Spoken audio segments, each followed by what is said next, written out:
As you guys probably already know, Honda just revealed the new 2023 Civic Type R earlier this week.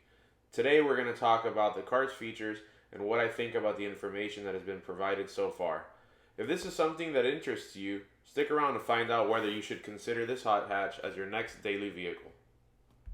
The Type R comes in 5 available colors: Historic Championship White, which is currently on the screen right now, Rally Red, Boost Blue, Sonic Gray Pearl, and Crystal Black Pearl.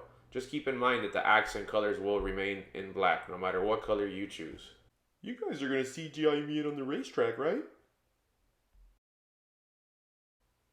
Everyone knows that the previous Civic Type R had avid supporters, but also some critics when it came to styling. The new Type R has taken a few cues from Audi to where less is more. I personally think it looks great. However, nobody's stopping those that preferred the previous boy racer design to go buy body kits on AliExpress and eBay. There are some fake vents on here, but luckily, the vents behind the front wheel are actually real. The rear spoiler is really the only thing on this car that screams, "Look at me," and for some that may be what you're looking for, but for others, it would be a nice option if this is detachable. Overall, the spoiler is still subdued compared to the previous design, so I can't really complain too much in that regard. The 11th gen Type R still comes with only one transmission option, an improved version of the 6-speed manual with automatic rev matching. Unfortunately, this car no longer comes equipped with a manual e-brake, which means you're just going to have to push it a little bit harder in order to get it to go sideways. This shouldn't be an issue, as this car overall should be a great driving experience. But one thing to keep in note is that it still comes with an aluminum shift knob, which can get very hot on summer days or very cold in the winter. While some may find the seat color to be a little too loud, this wouldn't be a Type R without it. This time around, the red is generously applied to the floor and carpets as well. The door panel is nicely appointed with ambient lighting trim, and the armrests are treated with Alcantara and have red stitching. The dashboard design is much cleaner and the materials have a more premium look than before. The 9-inch infotainment touchscreen is carried over from the existing models and works well with the overall design of this interior. The Type R's bright red seats do not carry over to the back of the vehicle. The rear seat is exactly the same as in the standard Civic, with the exception of the red stitching and red seatbelts. The good thing is that they have added more space to the second row. The cargo space is great, and this being a hatch allows you to take full advantage of those foldable rear seats. The steering wheel is wrapped in leather with red stitching.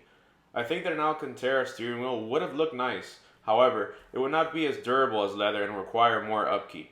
In the US, we get a full screen instrument cluster unlike the SI, which will have customizable options for your speedometer readout and much more.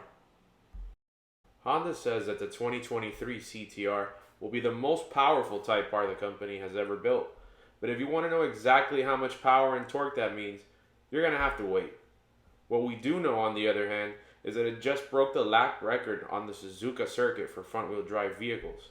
We also know that the prior Type R made 306 horsepower in North America and made 316 horsepower in Europe and Japan.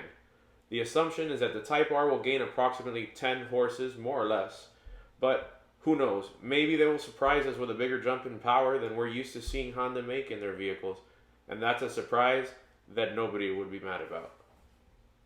The 10th generation Civic Type R could reach 60 miles per hour or 97 kilometers per hour from a standstill in as little as 4.9 seconds with the right driving conditions. Based off of those figures, which have now been improved, they need good grip to help with the overall power and performance. The new Type R now comes with 19-inch rims and has 20mm wider Michelin Pilot Sport 4S tires. Reducing the size will improve handling and reduce weight. And having 19-inch rims also means you have more options in terms of high-performance tires. With this being the most powerful and heaviest CTR to date, it relies on Brembo 4-piston brake calipers, and that's based on the image that's provided by Honda. The triple exhaust has returned to the 11th generation, and I would say that most of us welcome back the design with open arms. Now, I know the majority of the Type R owners will be modifying this exhaust, but for anyone that is interested in hearing the exhaust note without acceleration, here is a short audio clip from the stock exhaust.